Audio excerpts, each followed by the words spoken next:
Morning viewers, day 86. Aiming to do 24 today, which will get me just over the 1200 mile mark. There's a campsite there near a pond.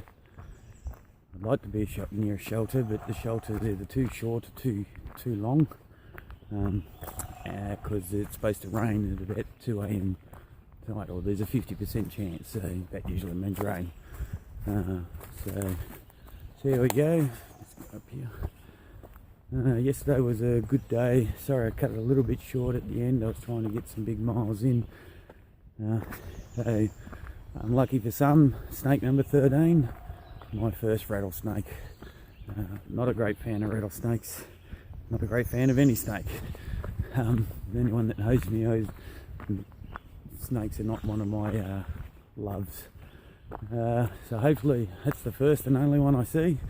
It's been dry and warm, and Pennsylvania is all rocks, so although it hasn't been so bad so far. The first, I think I'm 80 miles in now, and so far it's been better than some of those sections by far, so I'm not finding it too bad. But the shelter called the 501 shelter, and it's supposed to get real bad after that, so we'll wait and see. Anyway, so there we go today, 24 miles. We get in about 5 o'clock. It's 6:30 a.m. now, so I thought I was a bit behind. I felt like I slept in, and I just packed up ready to go, and I looked at it, 6:30, normal time.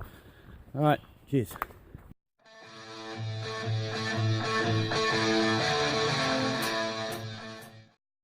I believe this is like a filtering system. They've had a lot of problems with, they were mining up here, so there's a lot of iron or chemical imbalance in the water, so they put limestone in and run it through limestone, and it's come out real clear, so it's working well. Yeah, so the river was affected by this coal mining that was done years and years and years ago, and they're now trying to rectify the damage that was done by it. Beavers have dammed this creek, and I believe last week this area was like up to your knees in water. It's right on the edge. The water's gone down. It's going to be very muddy, and I still can see lots of water running on the other side, so I don't know how bad it is, but it's just, you can see it all getting held back by the beaver wall. It is up real high. It is flowed over, so I've got to work out what I'm going to do. So that beaver crossing didn't go so well. My shoes and socks are drenched, and if last week taught me anything, I've got to get them dry, because it's going to make my feet rub sore again.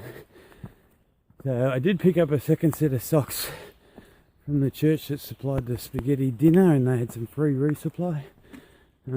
So just thinking I'll get to the top of this hill and I'll probably change them out, and try and dry the good socks, the hiking socks, whereas the ones I've got I don't think are hiking socks, rather than end up with really chafed feet.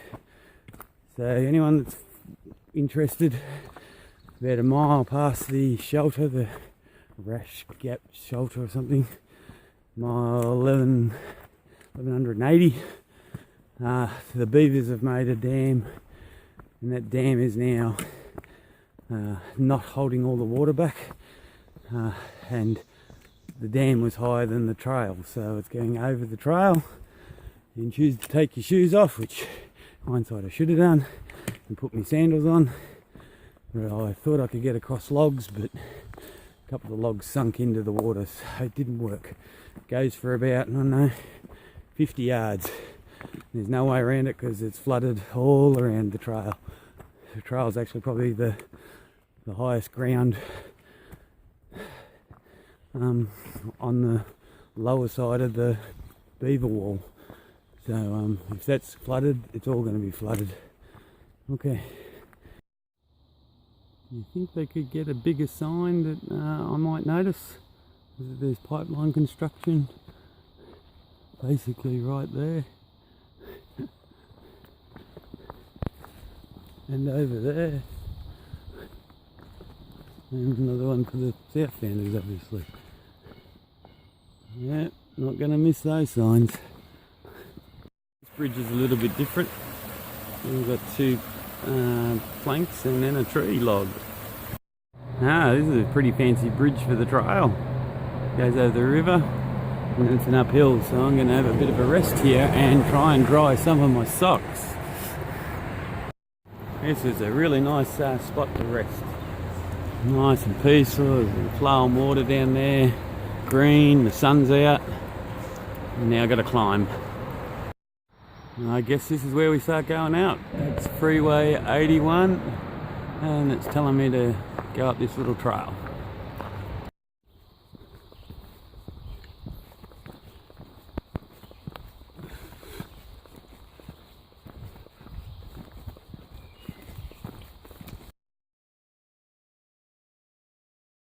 Little turtle, northbound. He's struggling to do a through hike. I don't think he'll get there in time.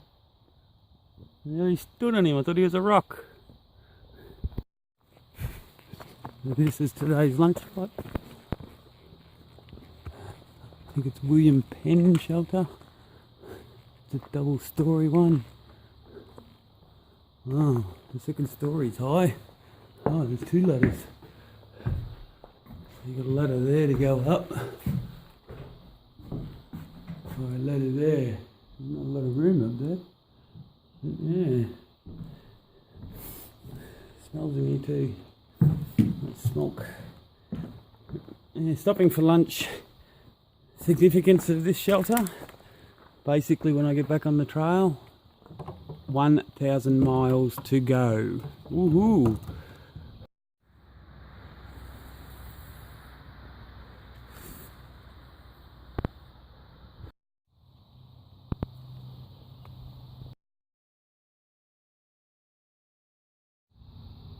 This view is right before the 501 shelter. It's beautiful. I've decided to pull up a little bit short today at 11:94. This is the 501 shelter. So the picnic table's in the middle. It's got a big skylight. There's 12 bunks. That's me set up over there.